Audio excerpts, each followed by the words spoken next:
రామ్మోహన్ రావు గారికి ఒకే పోడియం పెట్టడం అన్యాయంగా ఉంది.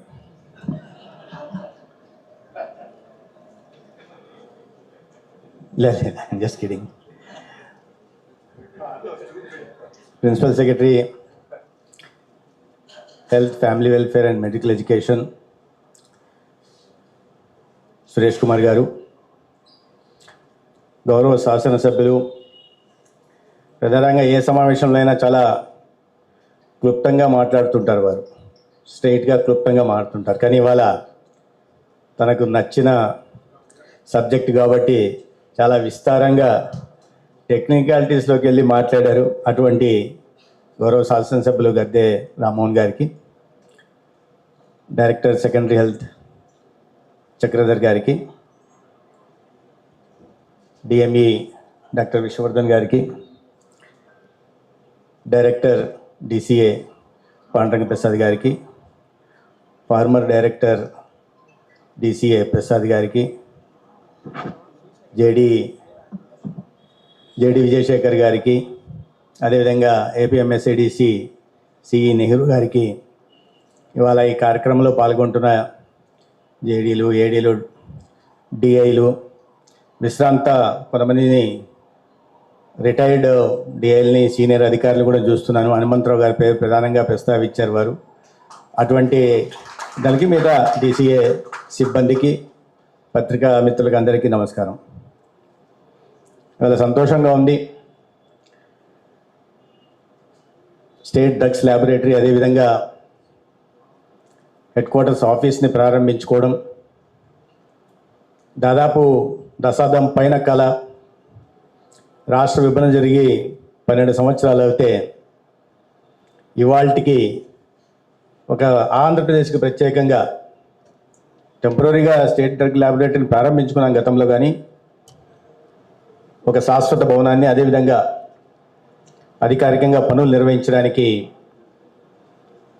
ఇవాళ ఒక శాశ్వత ల్యాబొరేటరీని కూడా ఏర్పాటు చేసుకున్న సందర్భంగా, దాన్ని ప్రారంభించుకుంటున్న సందర్భం కూడా సంతోషంగా ఉంది.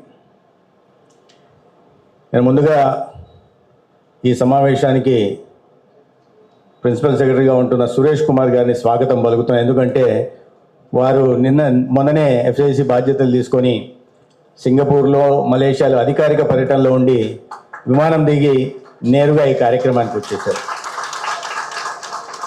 ఇంకో విషయం కూడా పంచుకోవాల్సి ఉంది. సురేష్ కుమార్ గారు, నేను గతంలో కలిసి పనిచేశాం 2015-16లో. అప్పటి పట్టణాభివృద్ధి శాఖ మంత్రి పిఎస్గా వారుంటే ఓఎస్డిగా నేనున్నా.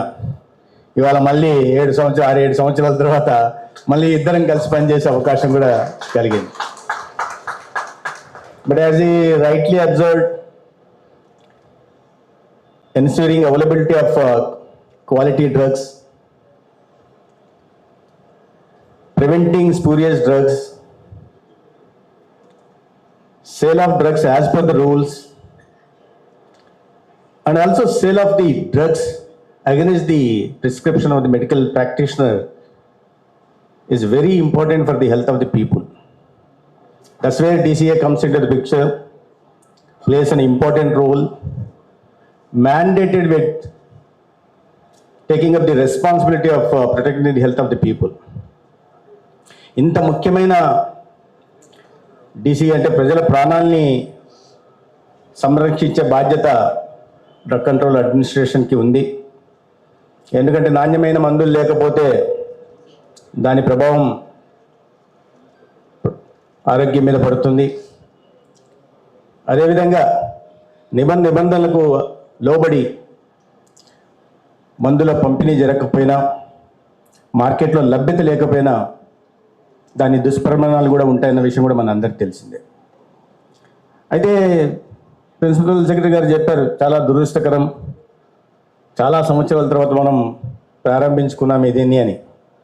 నిజానికి ఇది అప్పుడు నరేంద్ర మోడీ గారి ప్రభుత్వంలో సెంట్రలీ స్పాన్సర్ స్కీమ్ కింద ఈ ల్యాబొరేటరీకి కానీ, ఈ బిల్డింగ్ కానీ, 2 రీజనల్ ల్యాబొరేటరీలు కానీ, అదేవిధంగా 23 జేడీ, ఏడీ డిస్టిక్ ఆఫీసులకు కానీ సెంట్రల్ స్పాన్సర్ స్కీమ్ కానీ నిధులు మంజూరు అవుతే దాన్ని 2018-19 ఆర్థిక సంవత్సరంలో మొదలుపెట్టాం. మొదటి సంవత్సరంలో 4,50,00,000 ఖర్చు పెట్టి కాస్త నిర్మాణ పనులు మొదలయ్యాయి. నిధులు కేంద్రం నుంచి వస్తున్నాయి, 60-40 బేసిస్లో వస్తున్నాయి. కానీ దురదృష్టకరమని నేను రాజకీయాలు ప్రస్తావించదలుచుకోలేదు, కానీ ఒక ఆర్థిక సంవత్సరంలో 4,50,00,000 ఖర్చు పెడితే దాని తర్వాత 2019 నుంచి 2024 దాకా 5 సంవత్సరాల్లో 4,37,00,000 మాత్రమే ఈ భవన నిర్మాణానికి కానీ, రీజనల్ ల్యాబులకు కానీ, లేదా జిల్లాల్లో భవనాల నిర్మాణం కోసం ఖర్చు పెట్టారంటే నిజంగా దురదృష్టకరమే. అంటే మనం మాట్లాడుకుంటాం ఈ డిసిఏ రోల్ అనేది ఎంత ఇంపార్టెంట్ ప్రజల ప్రాణాలని సంరక్షించడంలో. అటువంటి క్రమంలో ఇంత నిర్లక్ష్యం వహించడం అనేది నిజంగా దురదృష్టకరమే. అయితే కూటమి ప్రభుత్వం చంద్రబాబు నాయుడు గారి నాయకత్వంలో, పవన్ కళ్యాణ్ గారి నాయకత్వంలో వచ్చిన తర్వాత కేంద్ర ప్రభుత్వ సహకారంతో మనం గత 2 సంవత్సరాల్లో, వచ్చి 2 సంవత్సరాలు అయింది, 2 సంవత్సరాల్లో 14,03,00,000 రూపాయలు నిధులు మంజూరు చేసి ఇవాళ భవన నిర్మాణం పూర్తి చేశాం. ఇవాళ ఈ భవనాలన్నీ 23 డిస్ట్రిక్ట్ ఆఫీస్ని వాటిని ప్రారంభించుకున్నాం. స్టేట్ ల్యాబొరేటరీలో ఇవాళ హెడ్ క్వార్టర్స్. నేను లోపలికి వస్తుంటే నాకు మా ఏడి చంద్రశేఖర్ గారు వచ్చి ధన్యవాదాలు అన్నారు. ధన్యవాదాలు సార్ అంటే ఏమైంది ఏడి గారు అన్నా. కాదు సార్, మమ్మల్ని ఒక ఇంటి వాళ్ళని చేశారు సార్ మీరు అని. అంటే నిజంగానే ఒక గృహప్రవేశం చేసినట్టు ఇది. ఎవరికైనా సొంత ఇల్లు అన్నా, సొంత కార్యాలయమైనా సొంతది ఉండడం అనేది సంతోషకరమే. అక్కడ సంతోషకరమైన వాతావరణం ఉంటేనే మనం విధుల నిర్వహణ కూడా సమర్థవంతంగా చేయగలం. దాంట్లో అందరికీ తెలిసిందే. అందుకని ఆయన మొహంలో లిఫ్ట్ దగ్గర అదే పనిగా వెయిట్ చేస్తున్నారు. నేను మధ్యలో దొరకట్లేదు, అందరూ నెట్టుకుంటున్నారు కాబట్టి లిఫ్ట్ దగ్గర అయితే దొరుకుతానని చెప్పి లిఫ్ట్ దగ్గర కాపు కాసి మరీ ధన్యవాదాలు చేసి మమ్మల్ని ఒక ఇంటి వాళ్ళని చేశారు సార్ అని చెప్పి. ఆయనకు సొంతంగా ఇల్లు ఉండొచ్చు, కానీ కార్యాలయం కూడా సొంతంగా ఉందని చెప్పి అంత సంతోషాన్ని వారు వ్యక్తం చేశారు. ఇవాళ ఈ భవనాన్ని మనం చేసుకున్నాం. అదేవిధంగా ఈ గత 2 సంవత్సరాల్లో మనం ఈ శాంపిల్ కలెక్షన్ పర్ యానం 4,400 ఉంటే దాన్ని 4,985 పెంచుకోగలిగాం పర్ యానం. దాన్ని ఆల్మోస్ట్ 600 పెంచాం శాంపుల్ కలెక్షన్. అదేవిధంగా ఎన్ఎస్క్యూ గతంలో 2.13 ఉంటే దాన్ని ఇవాళ 1.42 తీసుకురాగలిగాం. నేను ఈ సందర్భంగా ఈ డీసీఏలో పనిచేస్తున్న ప్రతి ఉద్యోగికి ప్రత్యేకంగా అభినందనలు, ధన్యవాదాలు తెలియజేస్తున్నాను. ఎందుకంటే విధుల నిర్వహణలో మీరు సమర్థవంతంగా పనిచేస్తున్నారు. దాని కారణంగానే ఈ మార్పు వచ్చింది, మెరుగుదల వచ్చింది. తద్వారా ప్రజల ఆరోగ్య సంరక్షణ కూడా సాధ్యమవుతుంది. ఒక స్వర్ణాంధ్ర, ఒక హెల్దీ హ్యాపీ ఆంధ్రప్రదేశ్ నిర్మాణంలో కూడా భాగస్వాములు అవుతున్నందుకు నేను మీకు ప్రత్యేకంగా ధన్యవాదాలు తెలియజేస్తున్నాను. అయితే అదే సందర్భంలో ఇంకా కొంచెం చేయాల్సినవి చాలా ఉంది. ఇప్పుడే చెప్పారు, సిస్టమిక్ రిస్క్ బేస్డ్ ఇన్స్పెక్షన్స్ చేయాల్సిన అవసరం ఉంది. 550 మ్యానుఫ్యాక్చరింగ్ యూనిట్లు ఉన్నాయి, దాదాపు 56,000 రీటైల్ యూనిట్స్ ఉన్నాయి మనకు. వాటి మీద ఇన్స్పెక్షన్ చేయడం కానీ సిస్టమాటిక్ రిస్క్ బేస్డ్ ఇన్స్పెక్షన్స్ పెంచాల్సి ఉంది. తర్వాత ఎన్ఎస్క్యూని కూడా మరి కాస్త తగ్గించాలి. 1.42 తీసుకొచ్చాం, కానీ దానికి ఇంకా తగ్గించాల్సిన అవసరం ఉంది. అదేవిధంగా మన ల్యాబొరేటరీ ఎన్ఏబిల్ అక్రిడేషన్ కూడా చేసుకోగలిగే తొందరలోనే చేసుకోవడానికి మనం గట్టిగా ప్రయత్నం చేయాలా. తర్వాత ఈ లైసెన్సింగ్ కానీ, లేదా ఇన్స్పెక్షన్ కానీ, లేదా కాంప్లైన్స్ రిపోర్టింగ్ కానీ మనకి ఏదైతే what is that online national drug licensing సిస్టమ్స్లో కానీ, లేదా సుగమ్ పోర్టల్లో కూడా మనం నిరంతరం అప్లోడ్ చేయాల్సి ఉంది. దాని బేసిస్ మీద మనం ఇంకాస్త ఇంప్రూవ్మెంట్ చేసుకోవాల్సిన అవసరం ఉంది.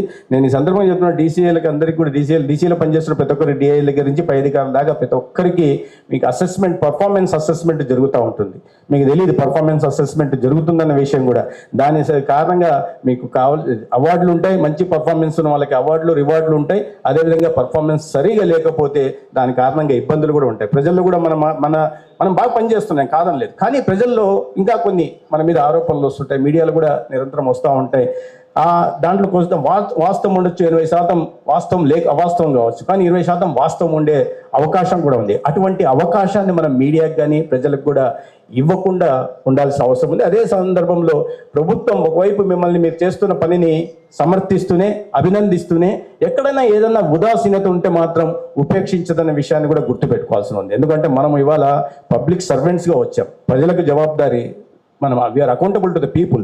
ప్రజలకు మన జవాబుదారీ. ఎక్కడన్నా ఏదన్నా ఇబ్బంది కలిగితే దానికి మనం బాధ్యత వహించాల్సిన అవసరం ఉంది. కాబట్టి ఈ విషయాన్ని దృష్టిలో పెట్టుకొని మనము సమర్థవంతంగా చేయాలా. మనం ఎన్ఎస్క్యూని మరి కాస్త తగ్గించాలా, మన ఈ ఇన్స్పెక్షన్ కూడా పెంచాలి.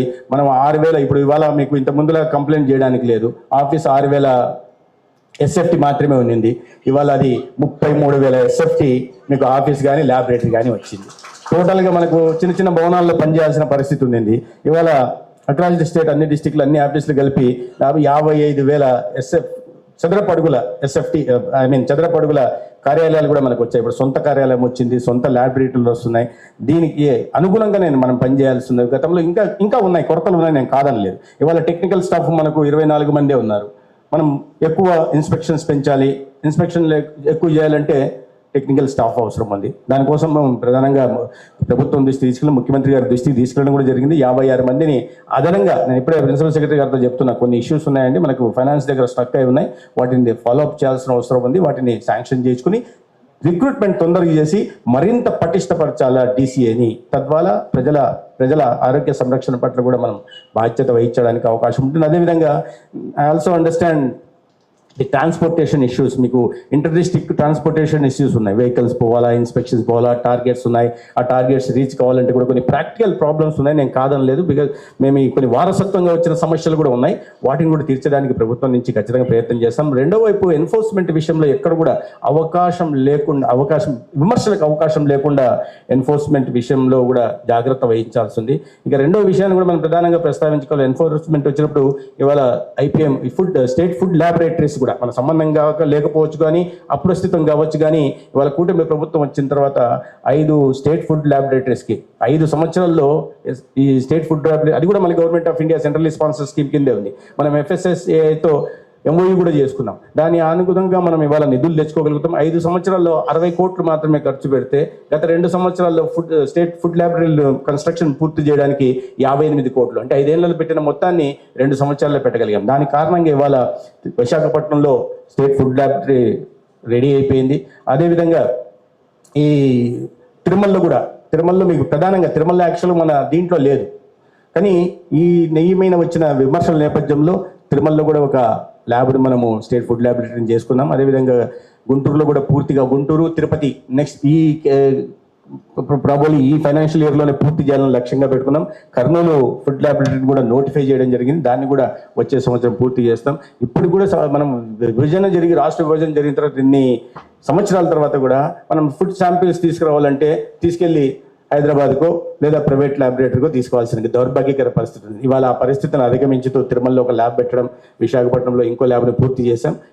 రాబోయే ఒక సంవత్సరంలో మిగతా 3 ల్యాబ్లను కూడా చేస్తాం. దాని కారణంగా వీటిని కూడా పెంచే